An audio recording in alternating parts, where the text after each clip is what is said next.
One is going on YouTube, Nexus TV, back again another video today, or this evening, wherever you are. Um, I just want to say happy, I guess, Black Widow Day, because in the United States, Black Widow premieres today, July 9th. And I just want to say, I hope everybody looks forward to watching it. I hope, and if you have watched it already, I hope you enjoyed it. I look forward to seeing it myself, and from a lot of people that have already watched it already, from what I've seen, a lot of people say it's good and exceeded their expectations, and I feel like it'll exceed mine as well because I have high expectations for the movie already. Despite it being delayed a bunch of times, I'm really excited for it. And I guess I don't think this video will get that much recognition due to it dropping on Black Widow Day, or like pretty much. And but I still just go ahead and share this video anyway, especially this one. Share this playlist, but share this one as well. Just hit that share button, guys. And make sure to like, subscribe, and share as well. Or already said share, sorry. But let's get into it. We last left off in the scene where Hero opens the case. So let's get into it.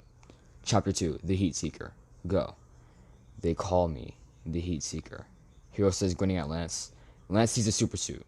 It has neck armor with tactical airsoft goggles, and it has an armored jacket colored white and orange with an orange horizontal stripe leading down from the shoulders to the wrist. The suit also has black advanced. Matter of fact, I don't know why the armor jacket is colored white. I'm just gonna just pretend I said black. I said black. It's not white. The suit also has black advanced armor fabric pants. The suit also includes tactical boots with orange strings. You designed this? Lance asks. All me, Hero says proudly. Lance gives Hero a proud look before asking him the reason of why he created the suit. Detroit isn't the safest place, and we needed a local hero. When half of the Avengers went missing, it only gave me more of a reason. Hero then shows Lance the weapons he worked on. He pulls out two miniaturized mobile blowtorches that attach to the top of his wrists and stretch over his hand. Blowtorches. The signature of the Heat Seeker. Hero says with a sly smile. Lance playfully calls Hero crazy before Hero turns around from the case where the blowtorches came from and says that Lance is one to talk, mentioning him being a member of the Avengers. You trained by them or something? I remember you mentioning that you'd get beaten down when you and Peter fought Steve Rogers and his side. Hero asks while suiting up. Lance says he held his own at times and mentions that during the 5 years he was trained by the Black Widow. The Black Widow? Natasha Romanoff? Hero says wide-eyed. Lance nods and says that she taught him good. Mostly fighting and also in other ways. Lance says with a sour grin. You must miss her, huh? Hero asks, strapping his neck armor on. Yup, especially right now. But the words she said to me and the fighting skills she passed on to me lets her legacy live on through me, in a way. Hero nods at Lance and calls his words beautiful. And Tony Stark? Hero questions while strapping his boots on. Mr. Stark, he reminded me of my Uncle Connor. Always making something. Watching him die felt like watching my uncle die. I missed Tony a lot yesterday. If he was still around, he would clear all this up. He'd know. Lance says, hanging and shaking his head. But, Lance says while looking up at Hero and standing up, he didn't sacrifice to have me fall down again. And this is why I'm making you the first person of my team. Lance says, grabbing Hero's shoulder. Hero nods and tells him that he's with him until it's over. Do you have your suit? Hero asks Lance while raising an eyebrow. Lance nods and heads to the car to grab his suit. He reaches in the back seat and unzips his duffel bag, looking at the armored suit. Lance grabs the suit torso and the stun gun and heads back inside. Last time I had this on, I was framed as a murderer.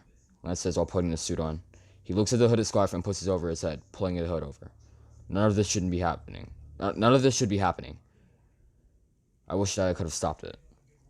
Lance says bitterly. Who knows? Hero says flatly. If you try to stop it, there could be some weird cosmic organization that comes and kidnaps you or something. Believe me, with what's happening in the world, that's easily possible. Lance gives Hero a nod as if saying you could be right, and grabs his keys. Pack my bag, Hero. We might be gone for a while, Lance says. Hero nods at Lance, but not before showing a duffel bag and backpack to Lance. Lance looks surprised and wonders when he packed all that. I'm pretty clockwork, Hero says proudly. Lance looks at Hero and shakes his head. I still haven't forgotten first semester in ninth grade when you completed the pacer test in 20 minutes. You beat out over half the class, Lance says, and I still could too, Hero says while grabbing his house keys.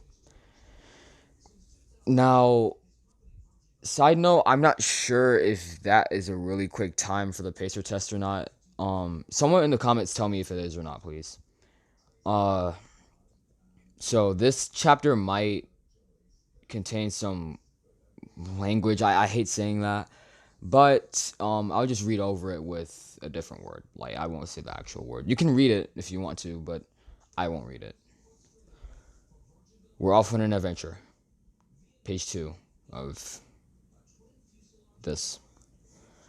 I just realized how weird this is. Hiro says, looking out of the window. How's it weird? Lance asks while merging onto the highway.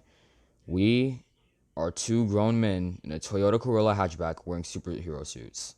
Hiro says flatly. We do kind of look like we're on the way to some sort of convention. Lance says. How long is the drive? Lance asks Hiro while accelerating past a slow-moving car. About 2 hours, give or take. Lance sighs in relief and turns on the AC. What's your name? Lance asks. Annika Redfield, Hiro says. Hiro says while looking down on his phone. After 2 hours, Lance and Hiro show up to Lolo's Roadhouse in Ann Arbor. Hiro, are we forgetting something? Lance says as Hiro prepares to get out of the car. Ah, yeah, the suits. Hiro says, taking off his uniform. Yes, that and the fact that the cops have my face. Hiro facepalms. Dang it, he says with an annoyed sigh. That it isn't dang. That wasn't dang. That's the actual word. But like I said, I'd read through it. He says with an annoyed sigh. So what do we do? Lance says flatly. You left New York 2 days ago, right? Hiro asks Lance. Yes. Hiro begins to nod. Well, maybe the news hasn't gotten this far yet, Hiro says with a faint smile.